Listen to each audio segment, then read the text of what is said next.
This episode contains turbulence caused by strong diecast opinions. Keep your hands and feelings inside the vehicle at all times. Welcome to the Diecast Podcast. We're at episode number 10. Wow. My co-host, Boy Racer Ben. And as promised, we have a special guest for episode 10. Lee, welcome. What's up, guys? All the way from Canada. What's up? Love it. What's been going on, Ben? Not a lot. Just excited to have Lee aboard. So obviously one of my good diecast buddies, become, in my opinion, quite close in the diecast world. We've done a few trips together with Pop Race, had a lot of fun together. So Lee from My Diecast Life on Instagram. Quite a few followers, a good following there. Me and Ben, actually, I seen Ben more than I seen my actual friends last year, to be honest with you. I think I seen my actual friends like once or twice, and I seen Ben multiple times. So I consider Ben one of my friends and not even a diecast buddy. Absolutely, the same here. And, I thought it was quite fitting to invite you on the show. You were one of my first targets, a very vocal person. You're not afraid to share your opinions with diecast, and I think that's what myself and, the community enjoys about you. Mm-hmm. Yeah, absolutely. I'm honest, but I also have, obviously my favorites, so I'm a human. That's okay. Highly requested as well. Highly requested. A lot of people in the comments going, yeah, this is my diecast life. Get him on. So anyway, we usually kick the show off. We talk about some of the latest releases from Hot Wheels, but I thought before we get started with Hot Wheels, I thought I might ask you, are there any Hot Wheels that you're looking forward to this year? What's on the top of your target list to add to the collection in the Hot Wheels world? Not really much off the top of my head. I just like Hot Wheels in general. Hopefully they do a good job of RLC this year, and I don't complain too much about them, But I do like my main lines, and I know you guys don't. Well, I know you don't. I don't. Yeah, I know you don't, right. But I like my main lines and my premiums and stuff like that. They can show with the team transport. I hope the renderings for the new team transports, they have a Ford one, and I've seen a couple other ones. I hope they're real, because they kind of look like the quality of the Ferrari one. The carrier, right? So I know Ben doesn't care about that carrier at all, but it looks cool. Oh, you're talking about the Shelby one? Yeah, the Shelby one. Is that fake? Yeah, that does look dope. Yeah. Hopefully it's not really fake, good. or hopefully they just make it. I think it was AI, but hopefully they make it. Yeah, I hate AI for that. They need to chill. Yeah. People just stop making fake stuff. Yeah, 100%. 100%. Yeah, it's a bit of an issue that the whole fake releases. Something that I think we all saw this week. It was a Liberty Walk R34 silhouette, and it was in a gold color. And I have been questioning all week: is this thing real? Can either of you shed any light? What is the go with this thing? Because I have not seen it anywhere else. Is this a premium release, or is this what do you call it? The gold chase release? Well, I think that's what it's meant to be. I think it's meant to be done up as the Gold Chase. Whether it's a legit release or whether this is AI, who knows? I call bullshit on it. I call BS on it. I'm gonna call exactly the same thing as you, because I can't see the 50th anniversary badge on the side that they've been slamming all over. Yeah, good call. Them. And I also, good call. I'm not 100% sure whether they've been putting gold rims on those cars as well. But the big standout is the 50th anniversary. And for me, you don't see them do the same chase twice. I know it's one of the most popular chases, but I can't see them doing another Liberty Walk R34 silhouette chase. So, if they do, it'd be stupid. It'd be crazy. It'd be people would be going after it for whatever reason. I personally don't really like it. I think it's kind of ugly. The black one, amazing. Not because it's a chase. It's just a really nice looking car. But this one, it's just kind of corny. I honestly think the gold chases are all corny. I don't like them. There's no gold car out there. I'm a car guy, and that just doesn't look like anything to me. It just looks like somebody made it up. I mean, and like we've covered as well, they are picking the best models to be the gold chase as well, and that's the only car that you get So it's a bit disappointing in a way because we're the same. We don't rate the gold, and unfortunately, you're getting the BMW M3, and you're also getting the Mercedes 190e, and they're some of the most iconic cars. But obviously, if you don't get the chase, you don't get that car. So it's a bit disappointing. I think everyone's feeling that way. Yeah, 100%. I think that the biggest thing for me with the gold chases is not so much the gold color. It's that big logo. I know I've said it on a previous episode, but I don't like that big 10-year logo on the side. But anyway, hey, look, one of the other things actually in relation to those gold chases, do you feel like there's less of them? Like, I feel like I see less people pulling them compared to the last year, for example. Yeah. I think it should be like that, to be quite honest with you. Agreed. Yeah, agreed. You know what I mean? Like, I don't want to go on my local diecast page on Facebook and see, like, every guy pulling it. Like, you know what I mean? That's just, it feels stupid. It feels like we're being taken advantage of. You know what I mean? It's good. That's the way it should be.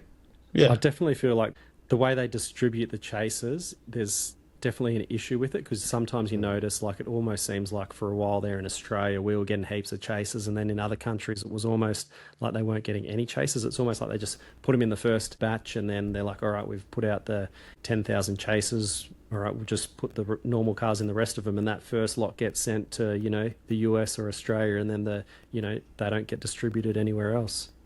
Yeah, 100. Could be. Who knows, right? Who knows? It's one of those things. We will never know. Yeah, all I know is if I want it, I'm going to be paying a lot of money for it, one way or another. So, yeah, part is true. We haven't seen a lot come out from Hot Wheels since the last episode, but one thing I know Matt loves is the Elite 6.4 range. How do you feel about the Elite 6.4 range, Lee? I like it because it's okay. So I've been thinking a lot about this actually. Okay.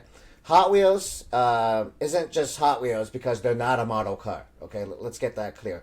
And they're not just a toy car either. They have their own style that nobody else can really copy. Okay, and the further away Hot Wheels gets from being Hot Wheels, they just become more like those model car guys, like Pop Race, Mini GT, all that kind of stuff. Okay, so the Elite 64 line, I like it in the sense that it's more like a model car, but I don't like it in the sense that the way I like a Hot Wheel.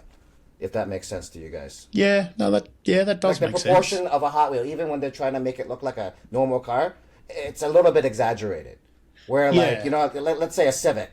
Let's just pick a normal Civic, EK, okay? Because they don't make it in exact scale, too, as well. But if you take it and compare it to a regular scaled model, it might look kind of the same, but it's going to be a little bit exaggerated. And I like that about Hot Wheels. They're not as exaggerated as back in the day where the back wheel was like bigger than the front wheel, that kind of stuff, but it's still exaggerated. And I like that style about Hot Wheels. And Elite 64 doesn't do that, but I like what they're doing with Elite 64.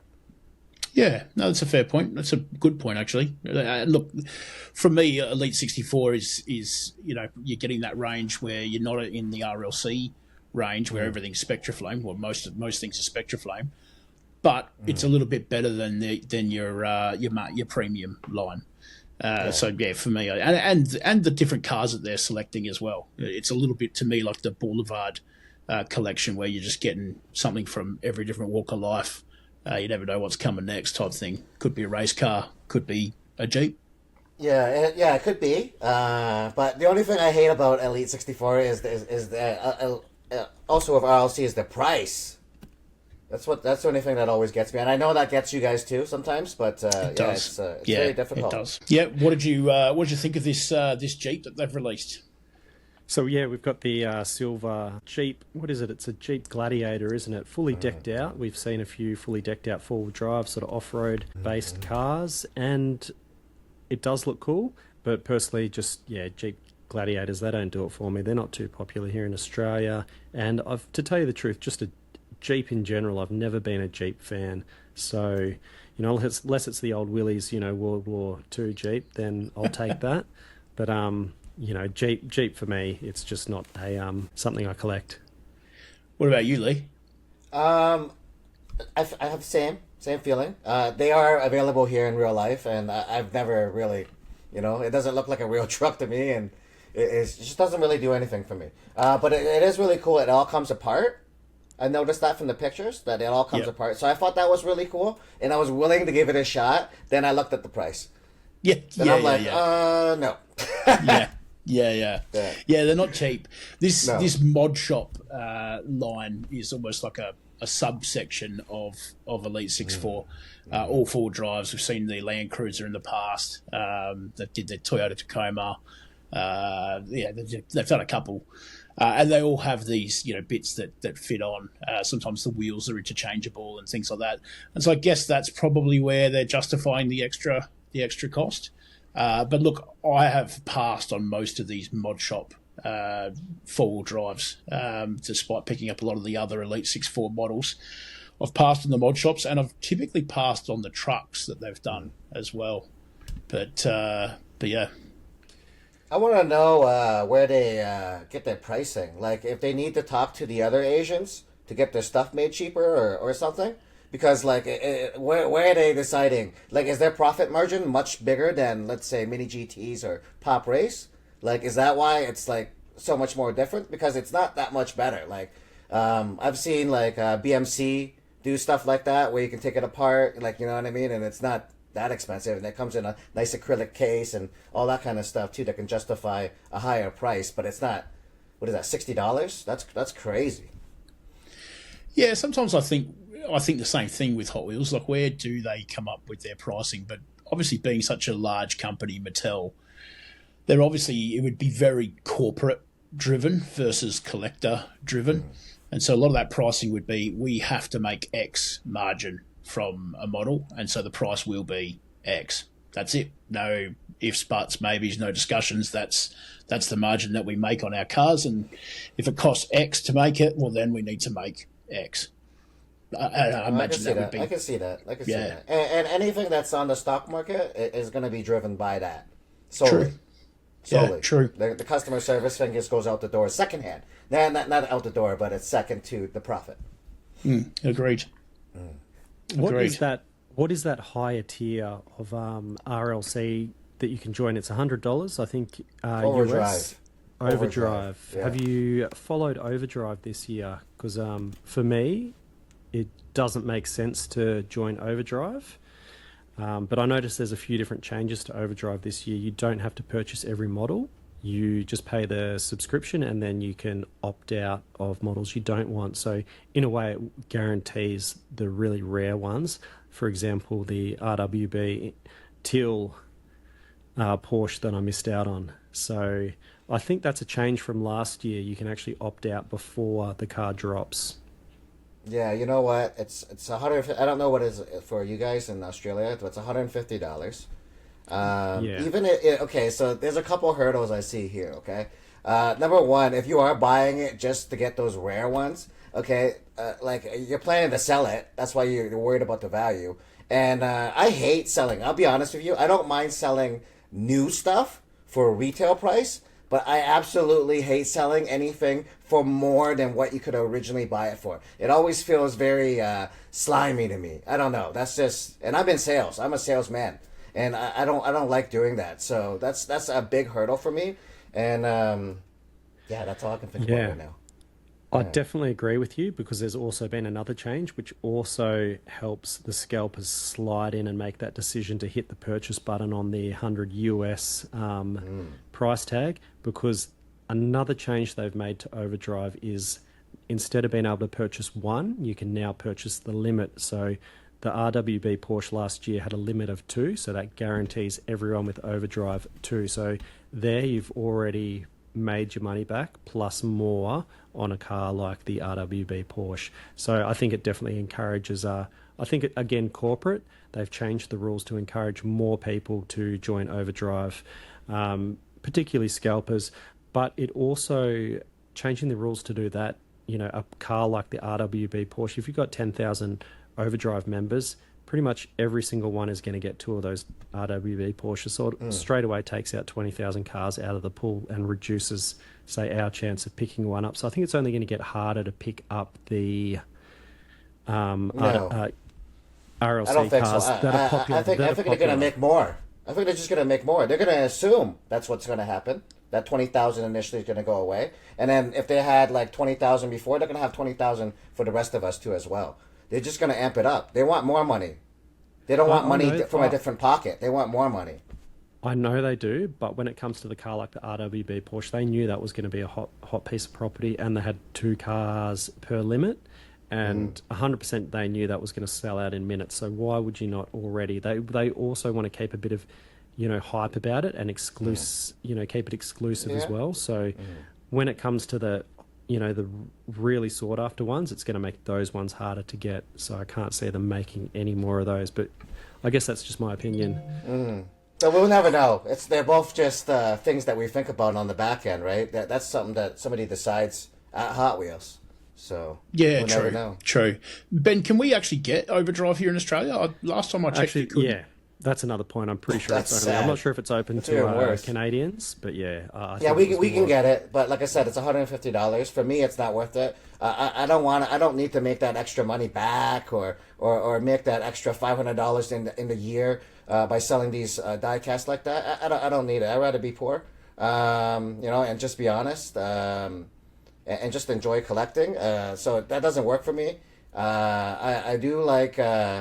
Yeah, I don't like that at all. Like, if the way Ben's saying it, yeah, then I can forget about buying RLC at all, and that'd be it.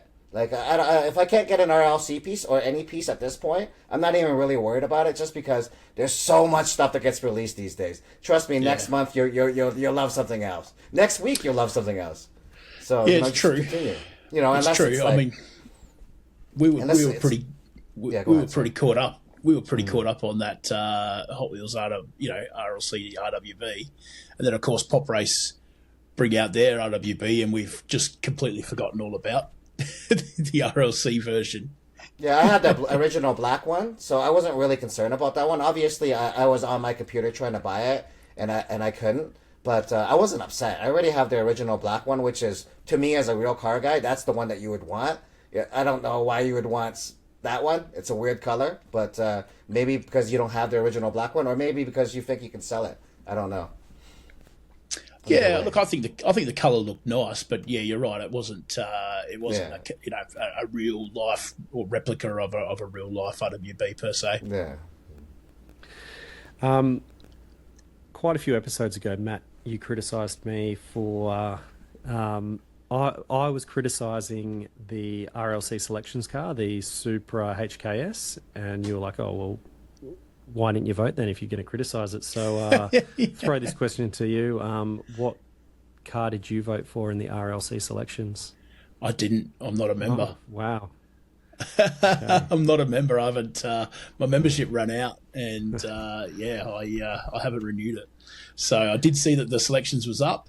And I did see the selection of cars that were available to choose from, but I didn't vote for not being a member. Well, the microscope will be on you this year, so no criticising RLC Selections. But yeah, we did notice. I don't know. Did you manage to pick up the RLC Chevy Nova SS, Lee? The purple. No, SS yeah. Nova. So I wasn't able to pick. That's the purple one, right? That you're talking about. Yeah. Yep. So I couldn't get that one. I forgot about it, and then I just picked it up like 2 shows ago at a local diecast show. Yeah, I paid $70 for it. It wasn't too bad. Whatever. Would have cost me like $65 probably. I think we paid more for that. Yeah, we paid more for that just with our postage to get it in Australia. So you've probably I know. I feel bad for you guys. But our minimum wage is quite a bit lower than your guys' minimum wage, so it kind of like makes it up for it. Fair enough. We won't get into that debate. Anyway, yeah, so RLC Selections, I voted for the Chevy Nova SS. It was by far the standout casting for Selections, so it'll be interesting to see what gets voted in. And I think it was leading the charge when I voted as well, so okay. We'll see how it goes.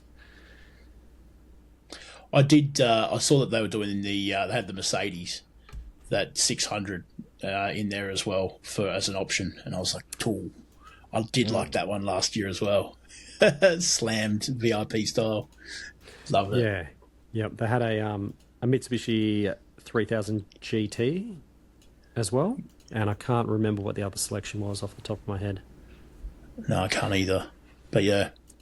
I don't even know how you guys remember anything, to be honest with you. There's so much stuff that gets released. It is pretty crazy. It is pretty crazy. We do have show notes. That helps. Yeah. I'm looking at them too. Anyway, we've seen a few releases from Mini GT of late as well. Before we get into Mini GT, Lee, what would you say are your 3 favourite diecast cars in your collection? No particular order. Surely you've got a Mini GT in the top 3. Wow, that's a tough one, bro. Top 3.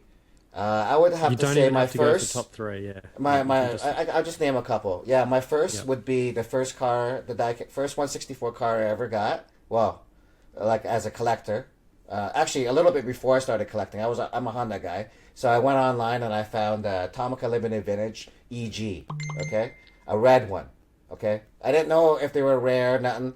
It was $50. He had a blue one too, so I bought them both for $100. Okay, I had no idea what scale they were. I went and picked them up, paid him, he gave them to me, and I'm driving away, and I'm like, wow, did I just get ripped off? What is this?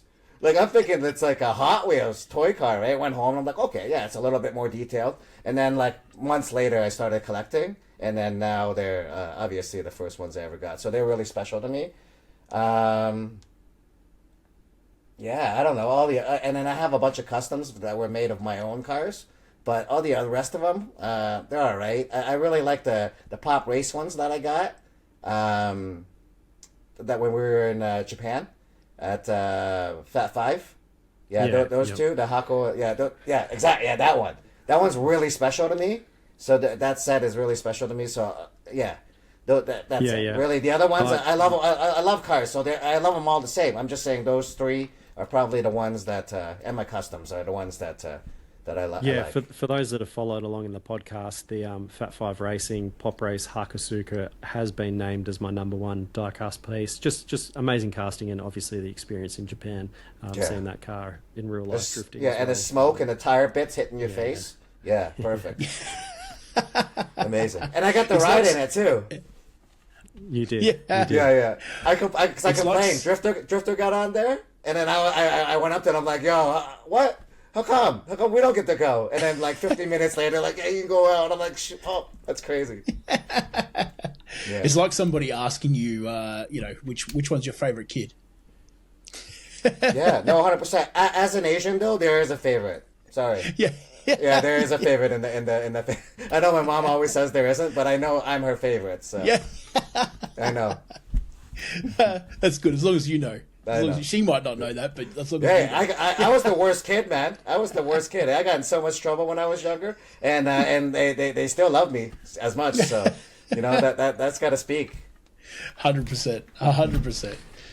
Good stuff. Good stuff.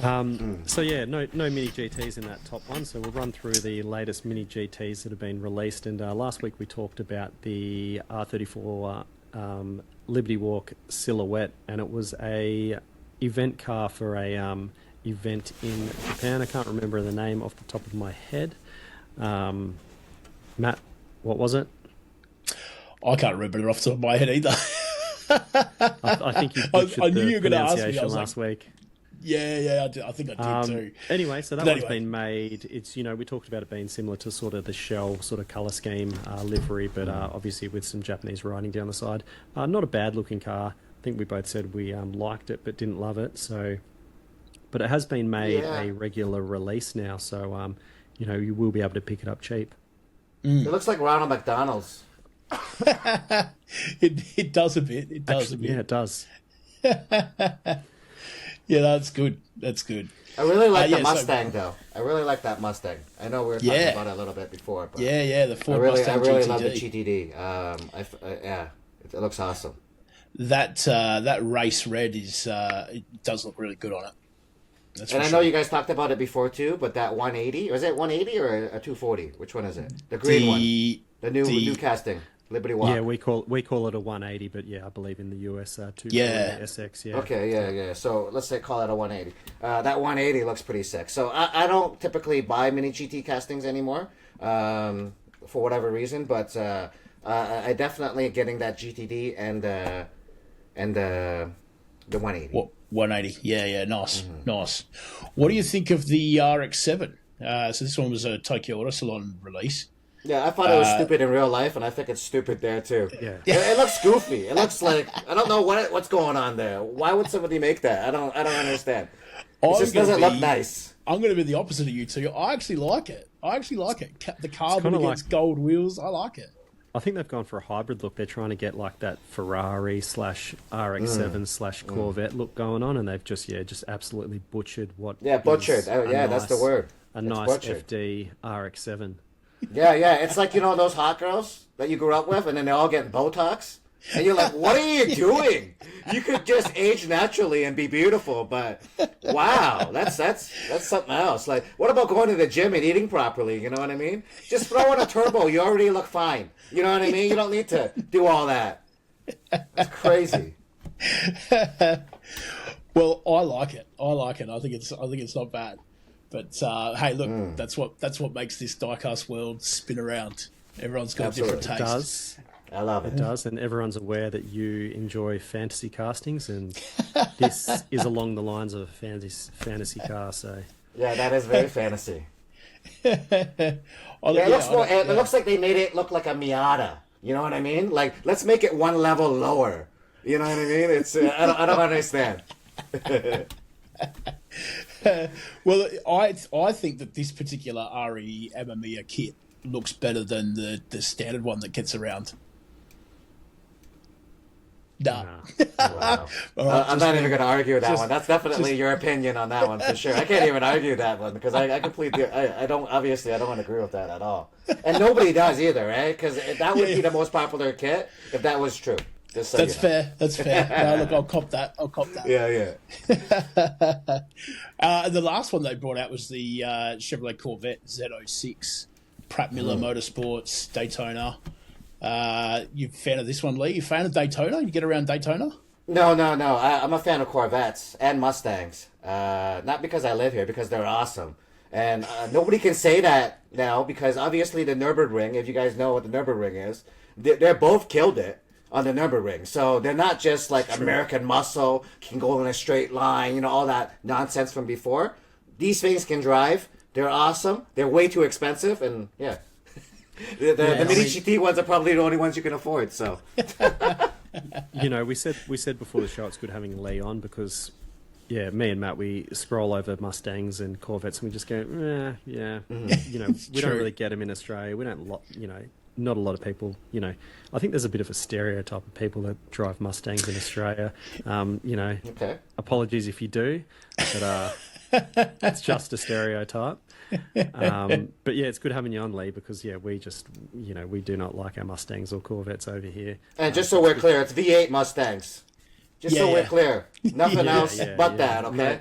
No red 4 cylinders. Yeah. Yeah. No, look, you're spot on. We do typically slide past them, and it's not because we don't. It's not because we don't think they're great cars. It's just I think when you collect diecast cars, you get so many good cars that actual good cars, slide down to the bottom because you've got something else up here. So I think we're pretty JDM focused. Obviously, you like your Australian muscle as well, Ben. And so some of the other stuff tends to go down the wayside. Well, I think you guys don't like it because you guys know somewhere in your head that those cars are actually awesome. They're actually good, but they're not available to you guys like that. You know what I mean? Or at least maybe not the good ones or something. I don't know. I don't know what the market is for those in Australia. Like I didn't see too many Mustangs or Corvettes while I was down there. I did see a lot of Overlander style SUVs, which I really like. I thought that was really cool when I was down there. I really loved those. I took so many pictures of those too as well. Aussies love their full drives. Yeah, we get quite a few of the basic, V8 5-litre Mustangs, but we definitely don't get Corvettes over here. But there is no denying that, these two cars are absolute beasts when it comes to the track and that sort of thing. It'd be a different story if we lived in the US. I think 3 of my friends own Corvettes, so we do get them here. Yeah. But the newer ones we don't get a lot of. Yeah, not as many. Certainly not as many as the US. That's we know the LS motor is pretty good. Right? You know, the not LS bad. motors are pretty good. It's not bad. Yeah. Yeah, well, plenty of Australian cars were made, especially the later ones with the LSX, LSA, supercharged LSAs and that sort of thing. So, yeah. Yeah, spot on. Motors. Also from Mini GT, they've released a set of 4 cars. All of them are Porsches, and all of them are the same colour, ruby stone red. Now, I looked everywhere trying to find out why. If there was a story behind it, yeah. Yeah. Because they don't look good, do they? Well, I'm not a huge fan of it, and I wouldn't even call that red. It's purple. It is purple, right? Yeah, I'm not colourblind. It's purple, More of right? purple plum purple. Yeah. So ruby stone red, and I thought there must be a story as to why. The only thing I could find was Professor Plum, who murdered these cars? Because they look terrible. the only thing I could find was that this apparently it's like an eggplant color. Yeah, spot on. That's a perfect It's an description. eggplant Porsche. But I won't lie, guys. I actually kind of like that set, and it was really hard for me not to buy it for whatever reason. But I didn't end up getting it. But it's a really nice set. I really love the GT3 and GT2s. So RSs, obviously. You know, something I could never afford, and I would, anytime I see it 164, I'm like, man, I really want it. But it looks. I think it looks great. The set. I'm the same as you, Lee. I like the castings. I just don't know if I like them all in ruby stone red. I don't know if I need all 4 of them in ruby stone red. Maybe one of them, but not all 4. I think a collection of anything looks cool. So Yeah, I true. think that's what makes it look cool. Like if you had one car in the background there, it looks stupid. Like hanging on your wall. It just look weird, but because you have a collection of stuff, it looks all right. And a collection of Kaido House, you put them together, right? You're one of those guys that puts the brands together, right? Yeah, 100%. Yeah, I'm the opposite. I just spread them around, but you can understand that. Then. Yeah. Yeah, spot on. No, look, look. Once again, that's what makes the hobby go round. Is the different opinions. Mm-hmm. So sometimes you like to buy a car that reminds you of your childhood, your time growing up, a memory. For Mini GT, we've seen the 1929 Bentley blower be, shown in a resin model. So I don't think there's many people purchasing the 1929 Bentley because of a core childhood memory or growing up. What are your thoughts on the big, chunky, chitty chitty bang bang Bentley? I think it's definitely MOQ on that one for sure.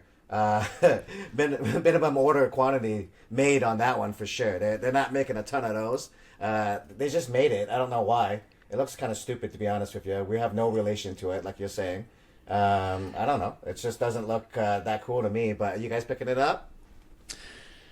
It's not my thing. I did get the Elite 6.4 Bentley. When they did that old school Bentley. Did you get it on sale? Was it No. on sale? No? You bought it full price? I just bought it full price. Really? Oh, God. But in my defense, I wouldn't have bought it if it wasn't part of the set. Like I have all of the Elite 6.4s. So I was like, fair. I can't not get this one just because. Okay. I respect that. Yeah. That should be your only reason. Because you have so much diecast, why would you have that in your collection? I have to say though, when it rocked up, I actually semi enjoyed it. Like I was like, this is something completely different to the whole rest of my collection. Look, I guess this Mini GT1 would be, interesting to open and look at it. I don't think I'd want to display it with the rest of my cars. Okay. But then what would you do with it, Ben? What would you do with it? I won't buy one because what will I do with it? Exactly. What would you do with it? Exactly. We're displayers, so 100%. Yeah, look, I'll definitely be passing as much as a fan as I am of Mini GT. And what I do like is that they are exploring things that not many other brands are doing. So that's cool. No, I give that credit to Matchbox. That's Just true. to speak out, they make some, like they made a RAV4. I know you guys don't buy mainlines, but they made a RAV4, a '90s RAV4. Okay, two-door. I don't know if you guys have those in Australia. Probably. Yeah. Yes or no? Yeah. RAV4, very, very popular. That was really nostalgic to me when I seen it. I'm like, whoa, man! And I was thinking, like, who would make this? Who would spend 200 grand making a casting? that, you know, nobody would probably buy besides, like, you know, the guys that grew up in the 90s. I don't know. Yeah, that's true. That's true. I saw the interview with Glenn talking about this car. And, Okay. You know, it's going to have the wire wheels. He was talking about the casting being very hard to do, so it's probably going to cost a little bit more. I'm hoping you're looking at the wire wheels, and you know, obviously it's just a resin model, but I'm hoping that the wire wheels are done properly, and you know, there's a bit of airflow through them. I don't think there will be, or hopefully the wire's close enough so it doesn't look a bit funky. But I think, yeah, spending the amount of money they've probably spent to create this casting, and, you know, is there going to be multiple releases? Of course, there has to be to make your money back. And I just don't think it's a viable car to make. But, you know, I could be wrong. Maybe there's a whole heap of, you know, grandpas that are going to want to buy it. Who knows? I think Mini GT definitely has the following. You know, there's no doubt that Mini GT is definitely up there, and they have a great following. So at this point, I think they can make stuff like that, and they have enough Mini GT fans that will just buy. Like, some people will just buy every Mini GT that comes out, right? It's no big deal to them. So they might just collect just Mini GT, like he collects just Elite, right?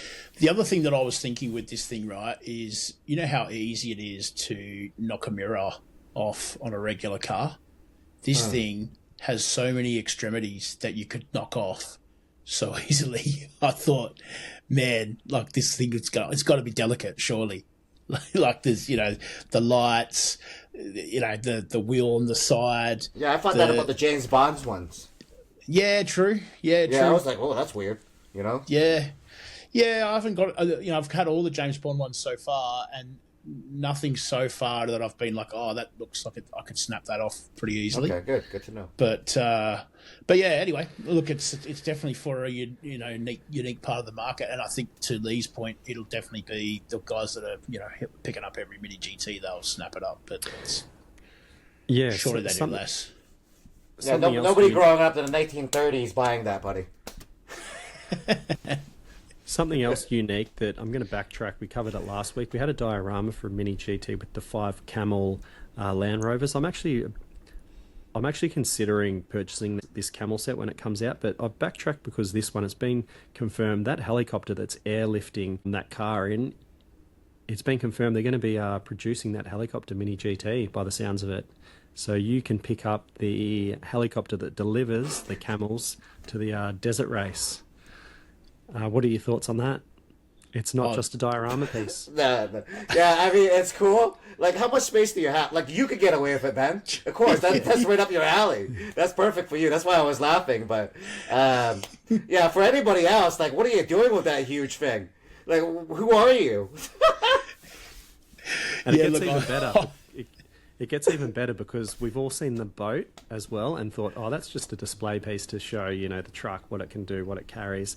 The boat, that's getting created as well. Yeah, the yacht. It'll be sold by Mini GT. I wasn't aware of that until just recently. Yeah. If I was rich and I had a big display area, I would have right in the middle. Sure, that would look cool. Absolutely, I don't disagree. But for the average dude, good luck, buddy. You don't have enough room to even display your main lines on your wall, okay? So relax. Okay. Look, I'm looking at the helicopter, you know, especially when it comes to the yacht and the truck. Like, you're probably looking at $180 just for the truck, and then I'm thinking, oh god, if I needed that yacht on top of it, am I paying another $150 for that? $1,000 for that, buddy. Not $150. That thing's the size of like your coffee table. It looks like. It looks humongous. It's huge. It's definitely something that intrigues me and would be a cool display piece in my diorama, especially that helicopter. So it's, I'm going to have to keep a close eye on them price-wise and weigh up whether it's viable. If it comes with this carrier that carries the camels into the desert, look, I don't think I'm going to be able to say no to that. It's definitely pretty cool. It's definitely pretty 100%. Cool. Everybody get Ben a Mini GT gift card for Christmas. Yeah. He's going to need it. He's going to need it 100%. Although you will need the space of that case to display it. Yeah, pretty much. To Lee's point, you know, that's the sort of space. You've got the wingspan of the blades on the helicopter that you're going to have to counter for and all those sorts of things. Yeah, it's definitely cool, but you're going to have some space for sure. Yeah. Mini GT guys don't have those big boxes, so they probably do have the space. Yeah, true. I'm looking forward to the reel that you put out with this one, Ben. Yeah. Helicopter noises too. Running it through my head. An off branch from Mini GT. I was actually in the shops today. I was looking at a couple of BBRs. The kind of the 899? 812. That one kind of 812. Yeah, the 812. That kind of caught my eye there for a little bit, and I had a closer look at it through the display cabinet, and I was just looking at it thinking, this isn't a lot better than just a standard Mini GT, but you're paying double the price for it, and I just couldn't bring myself to. Yeah, I just could not bring myself to buy it. The F40s will be a bit different, but something that did get announced was moving forward, BBR is going to start having brakes as part of their models, so they're going to start, by the sounds of it, putting rotors and discs, rotors and pads in to enhance the look on the wheels, try and bring it up a little bit closer to the price point they're asking. Yeah, I was just going to say that. I'm surprised. I don't have a BBR in my collection at all. I haven't been really that interested to jump over there, but I didn't know that they didn't have brakes. That's a little crazy for the price point. Yeah, I was looking at them today just thinking these are really plain. For the price that you're paying, they are very plain. I mean, it'll be a different story once the F40 comes out. I'll definitely be grabbing the F40, but I just couldn't bring myself to spend $50 on, some models that looked, just very Mini GT plain for that price. Yeah, look, I hear you. For me, big Ferrari fan, big Italian vehicle fan, Maseratis, Alfa Romeos, Paganis, etc. I like all those, which is where BBR are sitting. So I have them all the colorways, all of the releases that BBR have released so far. I'm glad you exist, because we don't like the same things at all. So it's perfect. Like, if there was an even amount of me and you in this world, we'd be in harmony. Yeah, we'd be in harmony. 100%. But yeah, I have noticed the lack of brakes, but I still like them. I still think I wouldn't say they're any more premium than Mini GT. I've never thought they were more premium than Mini GT. It's really the only reason they're in a BBR box and not a Mini GT box is because Mini GT doesn't have a Ferrari license. But yeah, they're just a Mini GT in a BBR box. And the high price point is just a Ferrari tax. I'm sure they want to keep their price point too. Yeah, I was looking through the cabinet today. It just really struck me down, and I thought, it's just a good opportunity to chip away at Matt and why he keeps buying like these overpriced diecast pieces. How much are they? How much is a regular Mini GT, and how much is one of those? You probably average 25 for a Mini GT. Sort of varies from 23 to 27.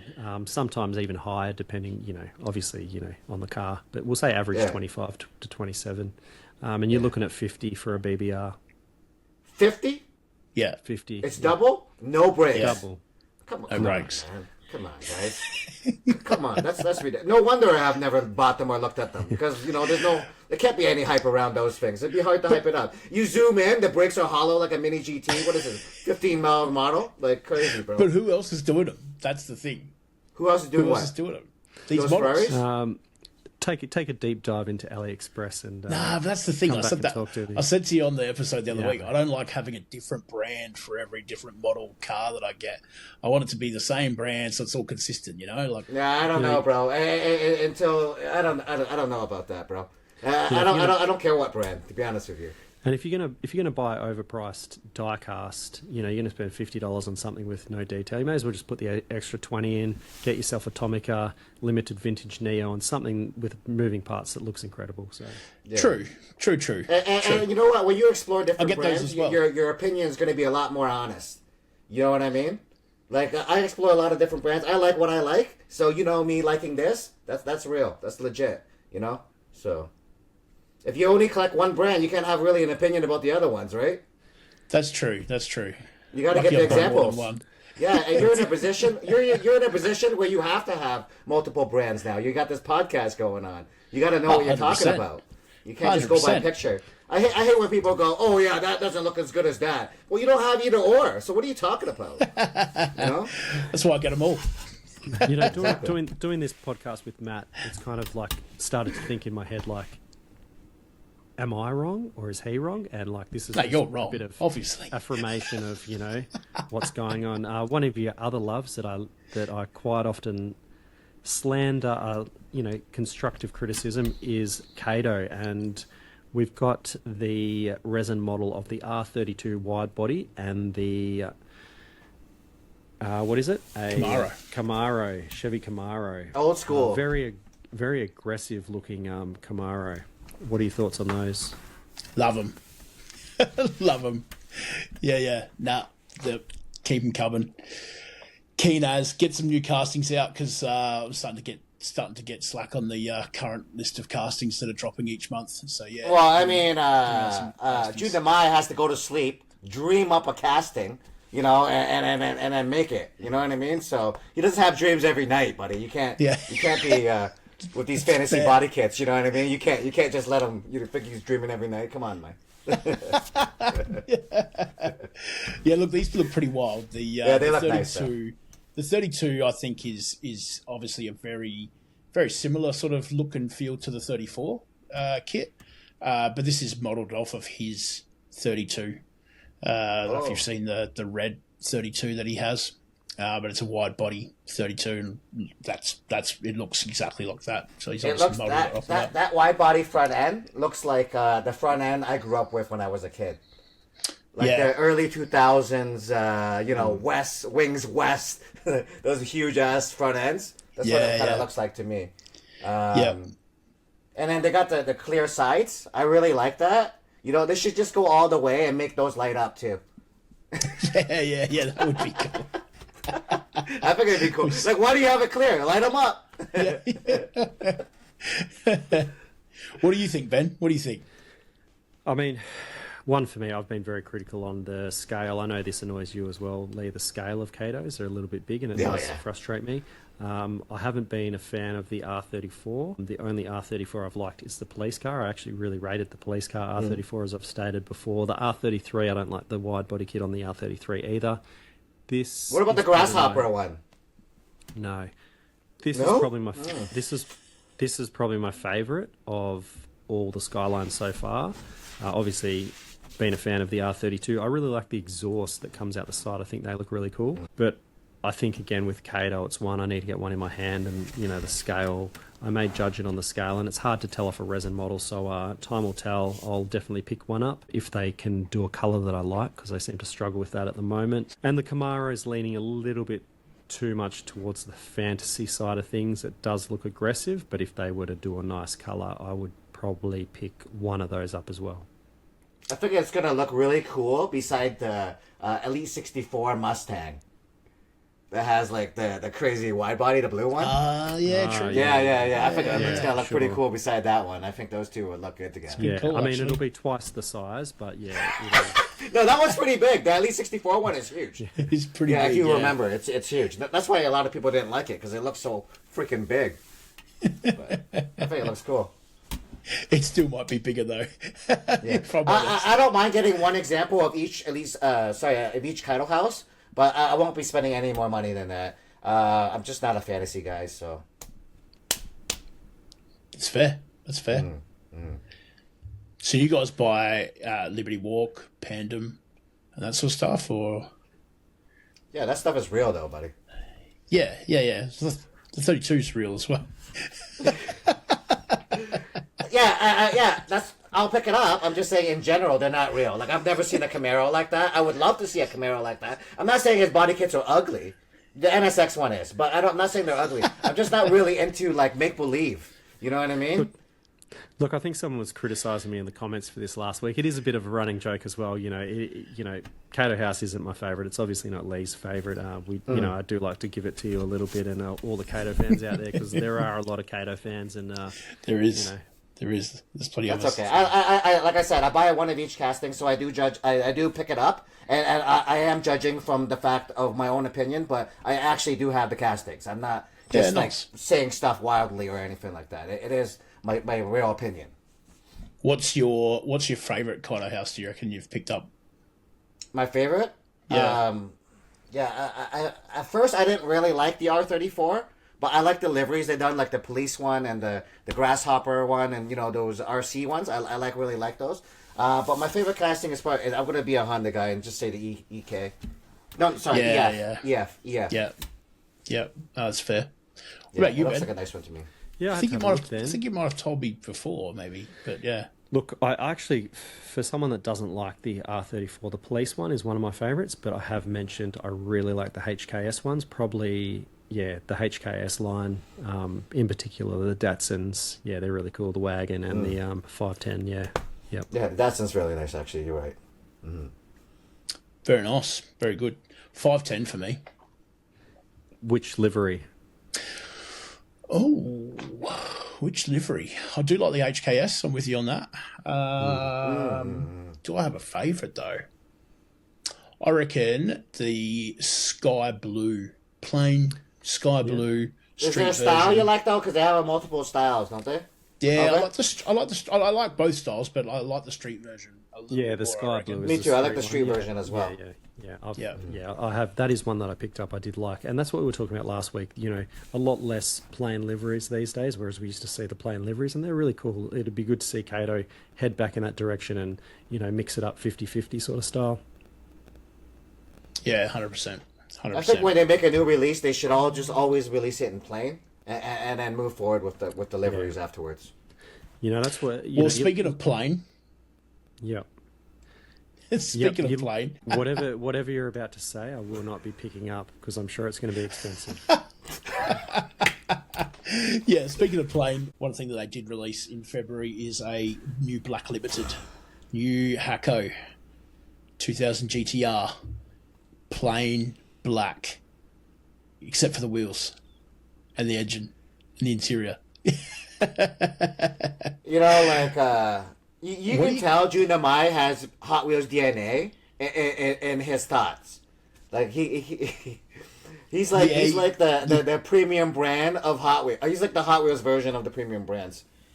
You definitely can feel a Hot Wheels. There's something Hot Wheelsy about it for sure.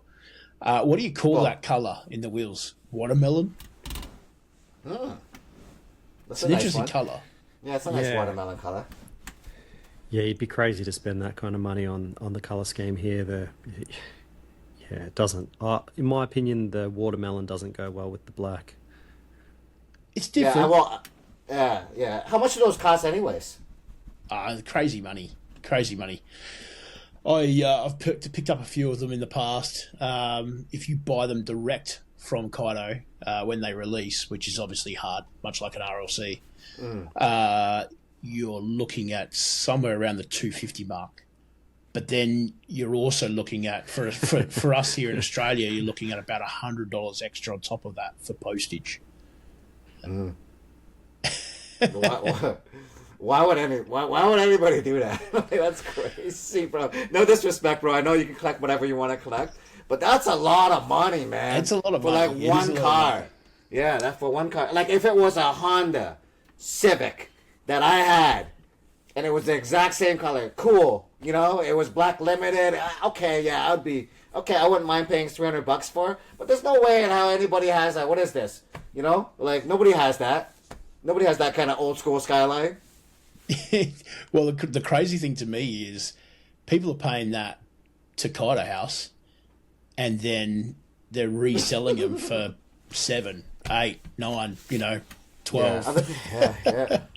Crazy. It's crazy. Yeah, I guess I just gotta learn to respect that there's other people in the hobby and not just car guys. Because sometimes when I'm complaining, I'm just complaining as a car guy, right?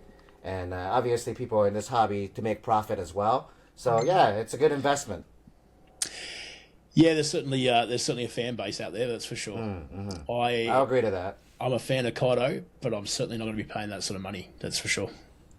Not on watermelon wheels. No. Yeah, like I said, if it was a car that I actually liked, like I was a big fan of, which Kaido House does not have one car that I would pay that much money for. But yeah, if it was, then I would honestly think about it. Sometimes I wake up and I feel like spending $500 on one piece. Sure. Was that yesterday or? No, not really, not often. Not often. Not anymore. Not after I had my kid, anyways. Yeah, fair. All right, well, that's Kaido House. Not a lot coming out from them. Well, we haven't seen a February release as yet. But we did have some topics to go through. That plenty of comments in the last episode. Ben, was there one there that you picked out that you thought was good? We had one question from CMM1107. Comment started with definitely some not so subtle digs at each other, but then it went on to the question. Pretty normal. We've seen Pop Race do a cheeky Spectraflame. I don't know if they called it Spectraflame, but the RWB B997 at Tokyo Auto Salon. Do you think Pop Race will continue to do this Spectraflame release of RWB with the 964? Do you think Pop Race is trying to send a message by doing Spectraflame? Is it aimed at Hot Wheels? I'm saying, yeah, we can do that too. Or is it aimed at the Hot Wheels fans? Yeah, what's your thoughts? I think Pop Race has been doing sort of chrome colours regardless, borderlining on that Spectraflame look already. So I don't think that was kind of a one-off at Tokyo Auto Salon. But yeah, we haven't seen a lot of more the brighter colours, I guess. Though you could almost argue that, the chrome purple is almost a Spectraflame colour, isn't it? Spectraflame is just a chrome color. That's all it is. Okay, so obviously Hot Wheels kind of made the name Spectraflame famous, I guess, if you want to call it that. And what, nobody else can use it? I don't understand. Is that what it is? But yeah, I don't know. I think it's okay for anybody to use it, and I think more power to them. Absolutely. I'm not saying that because I love Pop Race. I'm just saying that in general, anybody can make a shiny color paint car, Yeah, 100%. Look, I don't. Yeah, before this question, I never thought that one at Tokyo Auto Salon had anything to do with the Hot Wheels one. But I guess if anything, if it was related, the color choice, then yeah, it probably is, in my opinion, just a hey, look, we can do that too. Yeah, and I think we've covered off on sort of the chrome colours last podcast and in the past, and yeah, we have talked about. Personally, I don't know, how do you feel about it, Lee? Do you think chrome is just overdone in the diecast world at the moment? I think the overuse of chrome, on a one particular model, is overdone. When a car is just all chrome, just the white, the normal reflective chrome. Not talking about the colored ones. I think that's stupid. I never liked it. Even when chrome was cool in the early 2000s, I've never liked it. Okay, let's just be clear with that. But the colored chrome, I don't know. I like it. I don't know. But I just like it. And I like it when they mix the chrome with other bits too as well. They'll add chrome and then carbon to accent it, to break it up a little bit. I really like that. I'm just not a big fan of all chrome, the original all chrome color. I think that it's there's obviously there's a lot of chrome variants out there at the moment, and you and I have commented on it a few times, Ben. To your point, Lee, when it's actual just chrome, not coloured chrome, just chrome, I'm always a little bit it's so hard to hide the imperfections with that as well. And whenever you do get one, I'm always it's not quite. You can see, I can see an imperfection there. You can see an imperfection there. Yeah, that's the thing that I don't like about it. Especially when you create videos as well, because when you create videos, 100%, you've got a high LED light on it, and you're twisting it through the light, and you wouldn't normally do that. And then sometimes even when you play it back, you're like, oh, look at that on the roof, and 100%. You would never notice that as a normal collector. Spot on. Yeah, definitely. The chrome. There was a chrome. NO64 F40 Liberty Walk, and I had to sell that one because like you said, I love that casting too. It just looked awful. There was imperfections. You could see it. It was just bothering, and I felt like every time I was touching it, it was getting worse. Regardless how nicely I dealt with it, I just felt like it was just getting worse in my hand. So I had to get rid of it. I think the video thing, that's a really good call. I think they don't come out well in videos a lot of the time. They're a tough thing to do reels on. But anyway, I have that in 064 Chrome one as well. It's there, but I don't think I've ever done a video on it. It's just they're too hard. It's too difficult. It's too difficult. And you can see the reflection of yourself in the, recording the video. So hard to get the shots right with that as well. That's my number one reason why I don't like those mirrored display cases. Yeah. And that's why my display cases don't have that kind of stuff. And plus, on top of that, I was just thinking that the other side would look exactly the same, right? But True. I just got that new diorama from MotorHelix, and there's mirrors along the side, right? So you see the front side, and then you see the back side in the mirror, which is really cool. Yeah, that's I thought cool. that was really that's a good perspective. The front and the back, obviously, they're two different things, right? And where the side and the side they're both the same. Why would you have mirrored on those kind of things, Yeah, no, that makes sense. And you see yourself, obviously. Nobody wants to see you. Yeah. Something else, we've seen a release, a Valentine's Day release from someone, a brand, I guess, a collaboration brand that we haven't actually talked about on the podcast before. It's Diecast Talk. So Diecast Talk, I believe, is a diecast store, and they collaborate with GCD, and they make their own kind of GCD range of limited and special cars. They've released a Valentine's Day set. What's your thoughts on that? And do you have any Diecast Talk pieces in your collections? I don't. GCD, yes, but no Diecast Talk. Yeah, no, I don't have any in my collection either. I do have GCD, just, but this particular one, I think it's kind of ugly, to be honest with you. The headlights are kind of weird. The wheels are kind of off. They're not, proportionally, they're not, what do you call it? What is that called? The offset or the... It's just not right. Stance. The stance, that's it. And we are talking about a set of two pink Lexus, what are they, Matt? LFAs. So you've got a normal LFA, like road edition, and you've got the Nürburgring edition as well. Yeah, clearly, nothing on the Tomica Limited vintage ones we've seen recently. They look nowhere near as good. And in my opinion, I have watched Diecast Talk over kind of the last probably year or so, and I hate to say it, but all their releases, nothing's really caught my eye. I do have one Diecast Talk piece in my collection, and I really like that piece. It is the Arab Land Cruiser. With nice. The Land Cruiser on two wheels, and the guys... Oh, yeah, I have that one too. Never mind, I have that one.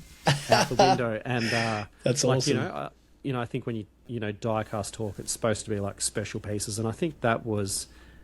a very special piece, and I think it sort of set a bit of a bar, a bit of a standard from Diecast Talk, and in my opinion, all the releases lately from Diecast Talk, they just put a bit of mud on, a few four-wheel drives and a few little features, and it's just, nothing's been doing it for me since sort of those earlier releases that they did. Yeah, they peaked early.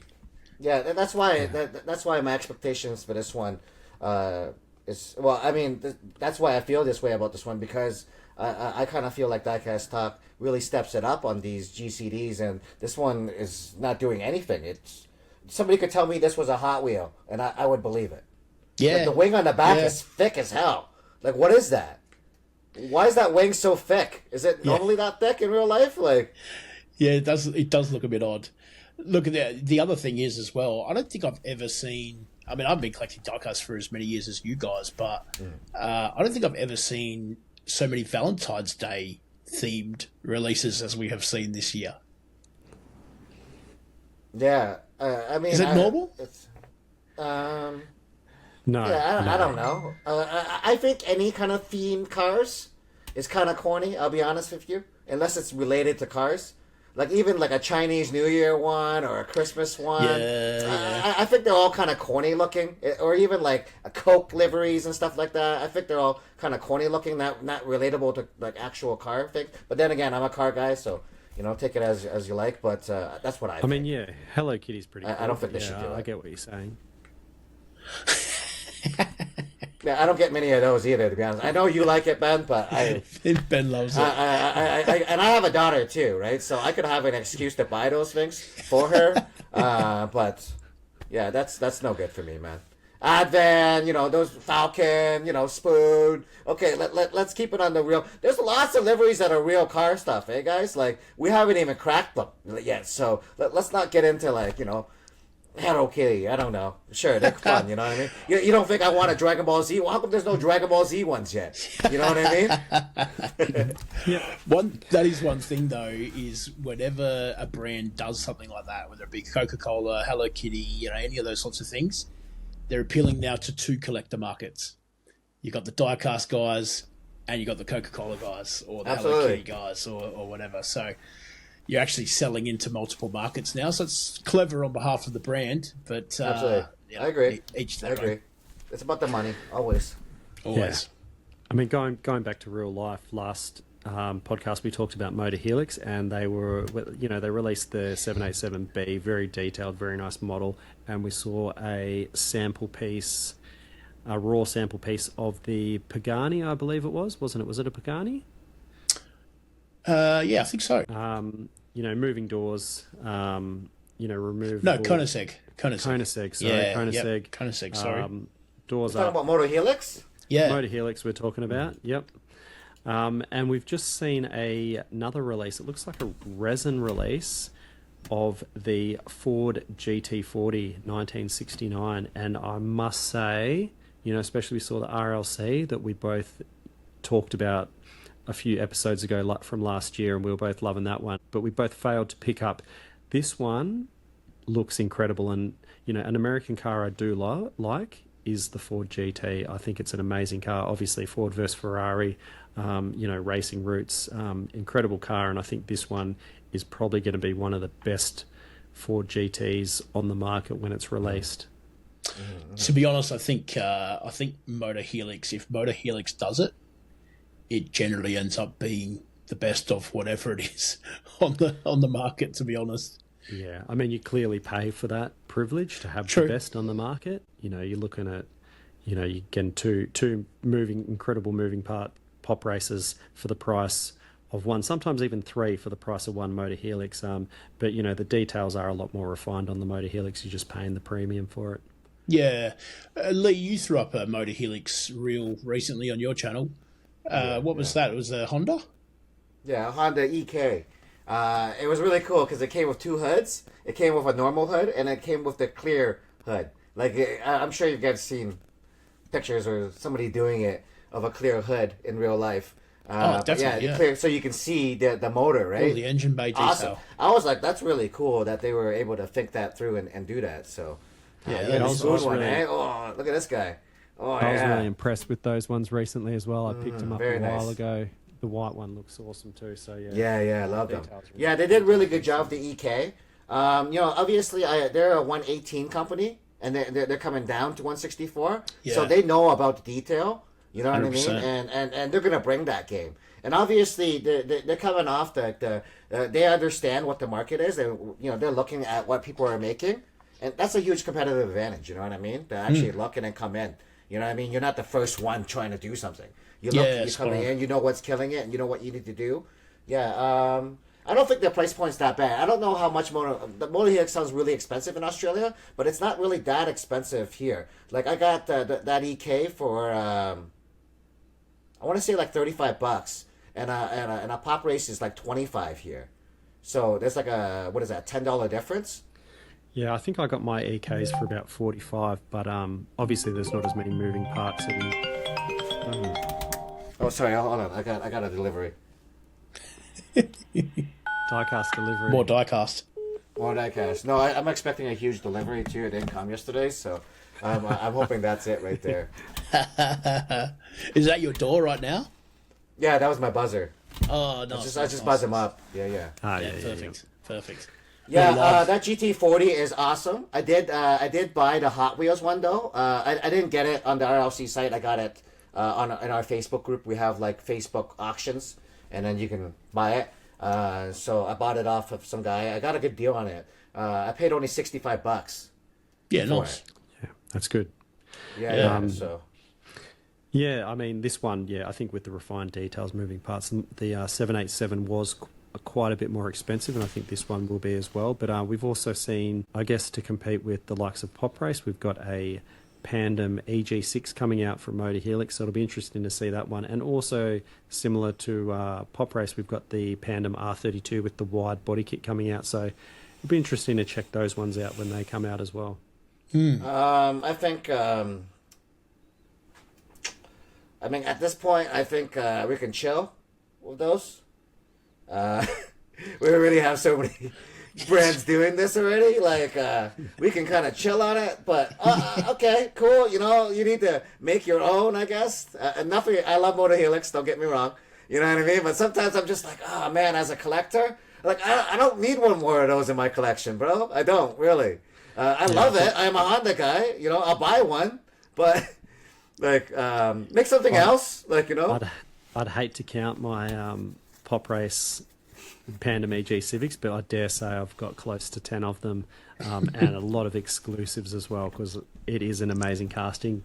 Best modified EG Civic, in my opinion.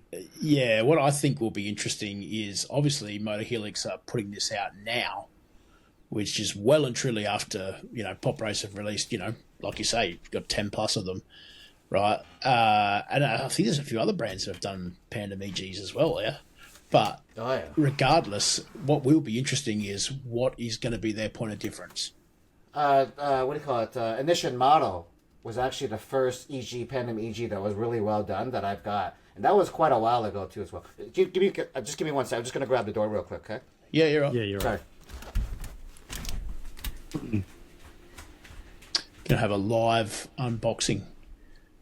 Live diecast delivery. Lee, what did he say? A big bonanza of a delivery coming in? Something like that. Yeah.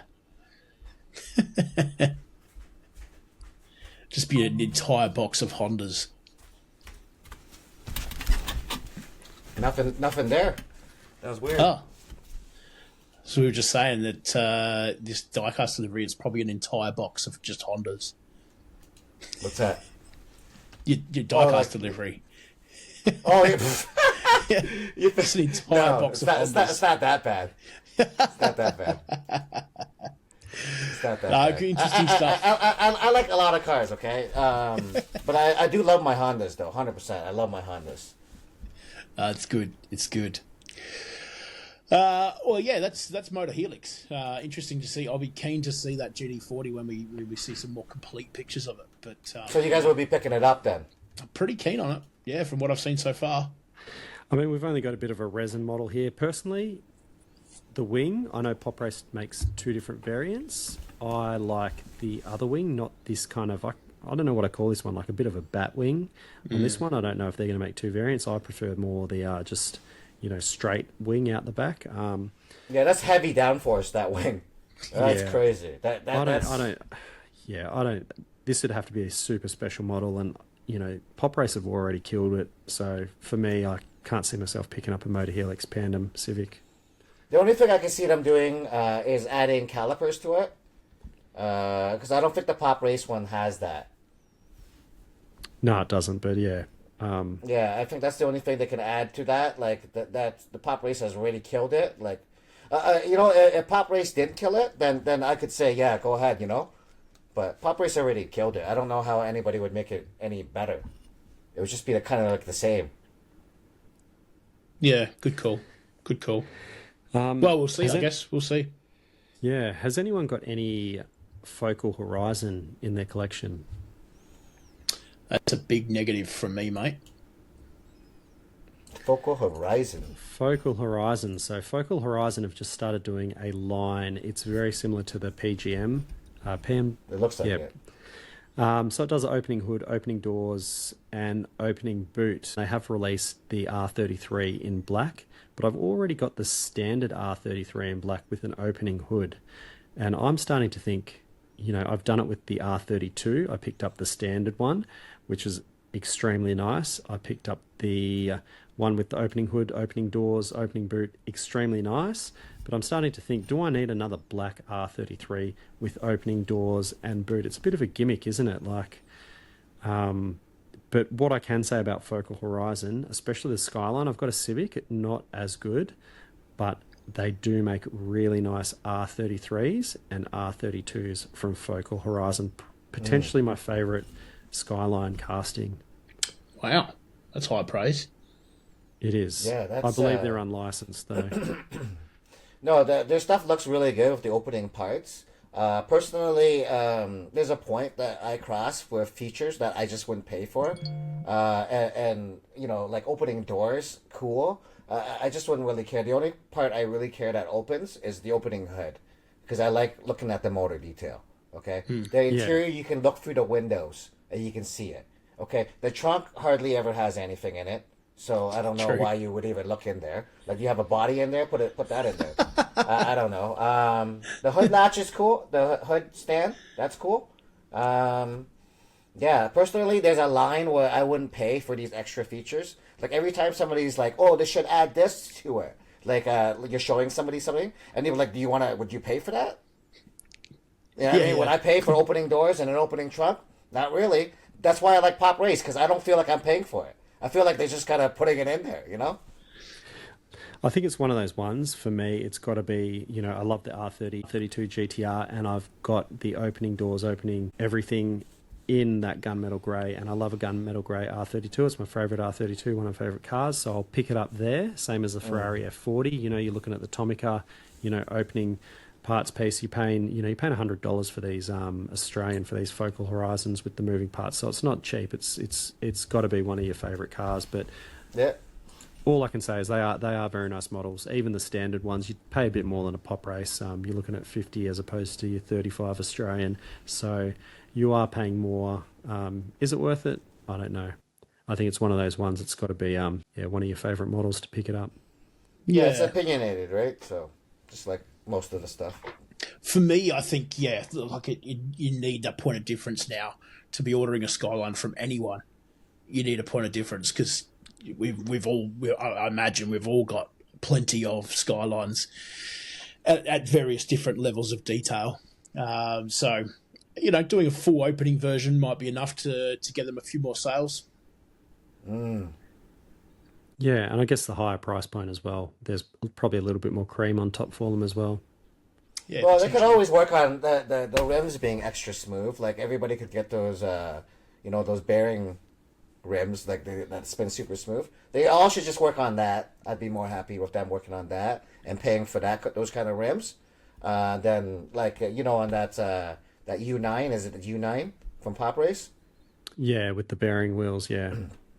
Yeah. They should all have that. That's what they should spend the money on and work on. I'd be happy with that. They put ball bearing wheels on the U9? They have done on the Pop Race U9, the Yang Wang. Yep. Yang Wang. It's really nice, actually. Not a fan of the electric cars, but the casting, the wheels themselves, ball bearings, but also the wheels are just so detailed. They're actually carbon fiber wheels, and they look insane. Just, it's a massive standout on that car. Yeah. Yeah. Wow. There you go. Yeah. Didn't know that. Do now. Very There's cool. a lot of Or just have features perfect on Diecast you QC. don't know Just about. have perfect QC. Work on that. You know what I mean? Don't be doing this other shit. We don't want it. Just keep perfect QC and beautiful rims. That's what the diecast world needs right now. Okay, we don't need more opening parts. You know what I mean? Parts that come off though, that's cool. I like what Pop Race is doing with the magnetic parts. Obviously, MotorHelix is doing it too. Other brands are doing it too now, which I really like. So it's almost like there's space for another diecast company, something that just does nice rims, nice and low, and just something like Low and Fast or something like that to come out. Yeah, spot on. Lee, did you listen to our last episode? I was in the middle of watching it. I was halfway through. So yeah, somebody asked in our audience question was, would you guys create your own diecast brand? Yeah. So that was Ben's idea. Low and Fast.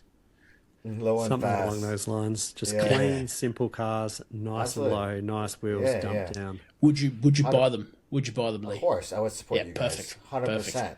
I would order every single one without question. They're coming off the production line next week, so. Okay, perfect. I'll be your first order. Put me on the list.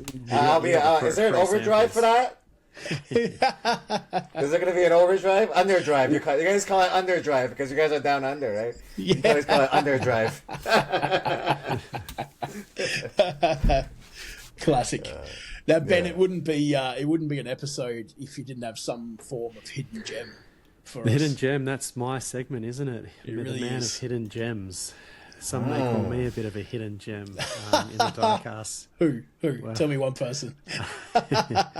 Anyway, my hidden gem for this week is a very nice car by the brand Bart Model, B-A-R-T, like the Simpsons Bart model, and we are looking at a 240Z, and you don't see a lot of nice 240Zs in diecast, in my opinion. And these ones have opening hoods, very detailed interiors, and we've got a very nice sort of chrome bronze looking colour and a blue one, but the engine details are insane on these. And I did a little bit of research on Bart Model. They have made a few other models before this, and I was looking at the price point on some of them. They were around like $140 for a 164 model, so I think these ones... I thought you were shocked there, but you were yawning. I thought you were like, oh! I was like that. It was a bit of both. Some of it was like a hey, and then yeah. So, for me, for that price point, I'd almost be asking, are these resin models?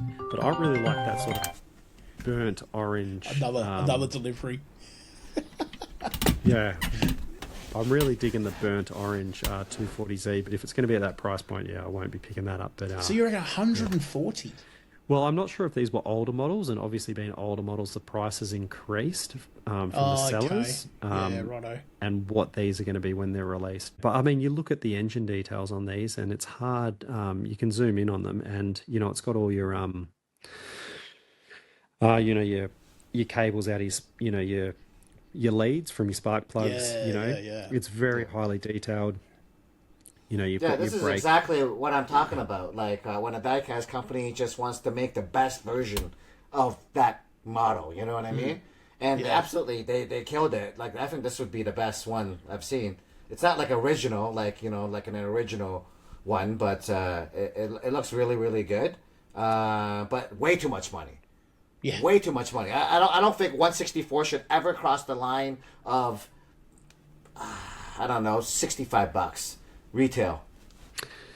Yeah, Ever. what do you think about auto? It's so small. Auto tune. No, those Auto-tune? models are quite expensive. Well, the PGM, Aston right? Martin Kind of like Vanquish. that kind of deal. Yeah. Yeah, I don't know. Unless they're bringing something crazy. We seen that one company when we were in that China show with the lights, with the little Yes. lights. That is Okay, auto-tune, if you isn't bring it? that, and all those little lights and all that kind of stuff, okay, I can fathom paying like $100-something for that. Okay, but Because other I think than I saw you had some auto tune Aston Martin Vanquishes. Yeah. Yeah, I've noticed the price on those are quite expensive. You're looking, I think, the 100 plus, 150 plus. But when I checked out that model, I have never seen anything paintwork. Even just looking at the glass, it's like crystal. The glass. It's The very plastic nice. glass is like absolute crystal. I've never seen anything so crisp on a diecast piece. Yeah, and the presentation in their case is really nice too. They did really go above and beyond there to make sure that if they do cost that much, I guess you kind of get that value. But I didn't pay for those. Those were sent to me, so. But to your I don't point, know what you're talking about. but to your point, Lee, you're paying for all of that extra, and would you want to Absolutely. pay for all that extra?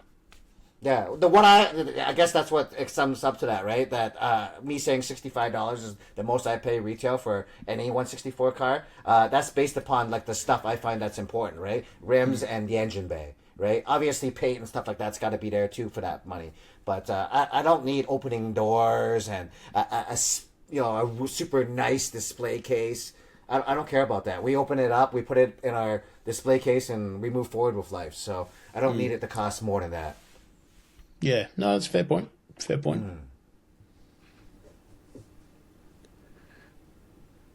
Yeah, I don't think I'd pay more than, I think the most expensive sort of car I've bought recently anyway, the Tomica F40, and, F40, one of the favourites, so it's got to be something special to pick up something that's, Absolutely. around that price mark for sure. Yeah, fair. Yeah, that 40 was a re-release. It was, yeah. Yep. Yeah, because I got the original one, and I was like, yeah, this thing's going to keep going up in value. And then, boom, they re-release it, right? I'm like, oh, wow, that takes care of that idea. Yeah, Look, very similar to the Rexy and Roxy saga. You know, we've seen the Roxy Mini GT re-released, and you know, as a re-release, that Rexy, because it's still the Roxy as a re-release, it's still quite early days, so it hasn't hit the market fully yet. And I've noticed the prices on those, you know, people are charging sort of almost, it's not crazy, but you're looking around the 40 Australian dollar mark, which when they are released, they're going to be about $25. It's pure hype. People don't realise how many of these, it's going to be one of the biggest produced Mini GTs with all the pre-orders and that sort of thing, and people are just paying way too much, way too early for that thing. The hype is just crazy on that, and there's so many of them. I got one for 31, I think.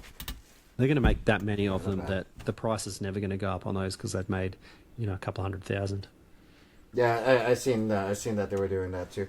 Yeah, which makes sense, right? As a business standpoint, like why not? 100%, yeah. And everybody with their FOMO, they're just all about it, right? They've never even seen a race before. Yes. Never seen it race before in their life, but yeah, they're all about it. Yeah, some of the resellers that got in early on that one have just had a field day on that one. 100%. 100%. Yeah, luckily we got a reseller that's actually nice. So you know, he doesn't kill too many people. We got some pretty aggressive resellers here. So your prices couldn't be gouging here at all. Unless it's something stupid like you know, Black Limited or something like that, but yeah. There you go. Well, mate, that really takes us through most of the Diecast releases. Not as many as we've had in a couple of other episodes. Last one seemed to be absolutely chock-a-block. But plenty to talk about. We've still gone well over our hour. Before we do go, though, Lee, you're our first guest on the Diecast podcast. Thank you. So we really appreciate you jumping on. Yeah, it was an honor. We do have some guest questions for you, though, before you go. If you don't mind. No, go ahead, bro. All right, here we go. JDM, Euro, or muscle? Oh, cow. Rate in that order, please. Yeah, perfect. There you go. Okay. There you go. Good answer. Dream garage. 3 cars, no budget. What do you got? No budget. No budget. I'll be modest because, you know, the cars I like are cars that I obviously thought about and I can attain in my mind, right? So I would probably have an NSX. 3 cars? Wow. 3 cars. An NSX, yeah. The first version of the NSX with the flip-up lights. Yep. Yeah, that's a GT3 or GT, probably GT2 because I want to die. RS, of course. And, I love that answer, yeah. Yeah, and I really like that new Mustang, so I would have one of those too. GDD? GTDs. Yeah, I really like those. That's not a bad garage. A bad garage. Yeah, Good mix. And like you said, a modest one as well. You haven't gone like, you know, too supercar crazy, which is what I like as well. Yeah, absolutely. Yeah, that's cool. Track build or show build? Track build, easy. Track? Well, Nice. yeah, I it's definitely way more expensive because like you're gonna build the car, you're gonna take it to the track, you're gonna ruin it, then you gotta build it again. Where a show car, you build it once and you hang out with it, I guess. Yeah. You know what I mean? No, Put it on man, the trailer. let's abuse it. Let's abuse it. I like it. OEM or full send custom? It depends on the car. You know, like if let's go back to the NSX, that's my dream car. If I got a low mileage one, I would definitely keep it OEM. But let's say I found one that had high mileage and it was just a good deal. We're ripping that sucker out and we're putting a K with a huge turbo in it. We're going to make lots of noise and we're going to be driving that thing everywhere. So yeah, it depends on the scenario on those ones. Nice. I like it. Manual or auto? Definitely manual. Yeah, manual. I drive a manual every day. And I find it really fun. You know, it's just a SI Civic, but it's you know, for 200 horsepower, if you don't have manual, like it's not going to be great at all. Like, you know what I mean? Like for it to be auto, I would want 500 horsepower at least. You know what I mean? That's the difference there in what I feel like I need to have in an auto versus a manual. Obviously, the autos are a lot better now if we're talking about like, you know, the paddles with the dual clutch and stuff like that, that's a little bit different. But we're just talking about original auto, like normal, just put it in park and drive, or versus stick. Yeah, definitely stick. And Nice. honestly, I start my car and I walk away from it all the time because I don't think anybody who can drive manual steals cars. So That's probably a good call. That's probably yeah. a good call. Pretty safe. Pretty Yeah, safe. yeah. Good theft deterrent. And then you've already covered off your 3 favourite diecast cars. But something that annoys you with diecast. Like Kaido being in the 156 scale. 156, yeah. Actually, the Kaido houses, I just keep them away from the rest of the cars. So I do have them put in a different spot just because Segregated. it does look weird, right? Obviously with them. The thing that annoys me the most is definitely QC. And when brands actually don't care and they don't listen to their collectors, they should definitely listen. And it's not really hard to listen these days. It's actually super freaking easy. Okay, because we have social media and it's really easy to gauge what people really like. Versus just doing whatever they feel like they should. But whatever, it's not my company. But that's what annoys me is when they don't take care of us and QC. But a lot of companies are like Greenlight, I think, really are listening and they're getting a lot better. So big ups to them for that. I think there's a few that are definitely listening. But yeah, QC is that's a good call. It's a good call. And then anything you're looking forward to getting, or anything you're looking forward to getting this year? Everything. Everything. I'm looking forward to everything. I think the diecast thing is just keeps on ramping up. Like we haven't reached the pinnacle yet, right? And I'm looking forward to 2026, like all the stuff that's going to come out and what these brands are going to do to each other. Like I think these brands are like battling out so hard, you guys. We don't even know it. You know what I mean? Like obviously, when you're making a car that's the same one as the other brand, yeah, you're definitely battling them, and they're all doing that with each other. You know what I mean? So 100%. There's not one brand that's not doing it to each other. So I look forward to that. I think competition is really good. I got one question for you, Lee. You got the Pop Race shirt on, repping Pop Race. Obviously, the Liberty Walk collab. Do you think? Obviously, they can't get the license for Ferrari. Do you think they'll do a F40 Liberty Walk? Because they could do a really nice one, removable rear and front end. And you could almost, in my opinion, it's not a bad thing doing a Liberty Walk Ferrari because you don't have to worry about the licensing because once Liberty Walk modify a Ferrari writes it off. So in my opinion, you don't need a license to do a Liberty Walk Ferrari. That's what I want to see, the F40 done by Pop Race. I'd love to see it. Yeah. That'd be really, really awesome. On the licensing thing, I don't give a crap about the licensing thing. Okay? Why do you care if the big brands make their part? Like, who are you? Like, their grandson? Relax, Just enjoy the damn 164 diecast that you can't afford in real life. What's wrong with these people, man? Worried about stupid licensing and stuff. It's annoying. Like, what are you collecting? Like, Like, it's crazy, man. Like, obviously, if I was buying a legit real car, if I was going out buying a Ferrari, I wouldn't want it to be, like, something else somebody badged and made a kit car. Like, obviously, right? That'd be wrong. Like, I'm not even the kind of guy that would put a red Type R badge on my Honda. That's not a Type R, right? Like, I'm not even about that, but... Yeah. No, look, that's great. Yeah, good call. Cool. Thank you again for coming on, Lee. It's been good having you. Where can our audience find you if they're not already following you? TikTok, IG, obviously, Facebook, Instagram, we're everywhere. This is my diecast life. This is my diecast life, yeah. Awesome. And all my other stuff is This Is My as well. I have This Is My realtor life. This is my lifting life. I have a lot of hobbies, guys. So if you just type in This Is My, you'll see how many accounts I have, right? It's kind of funny. That's good. That's good. Keep it all unison. Absolutely. Very good. All right. Yes, well, Ben, any closing comments?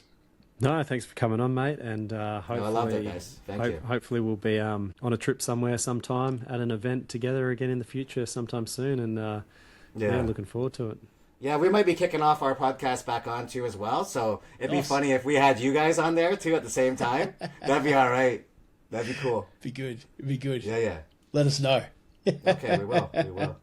But yeah, definitely looking forward to more trips with you, Ben, and hopefully you get to come one day too. Maybe we'll have like a sidekick special one day. Half price for the sidekicks or something, Yes. That'd be good enough. You're coming. Love it. Just don't buy a black limited, and you'll be all right, bro. Yeah. Well, that brings us to the end of the episode. Absolutely. Thanks for watching, and we'll see you on the next one. Peace, Thank guys. you.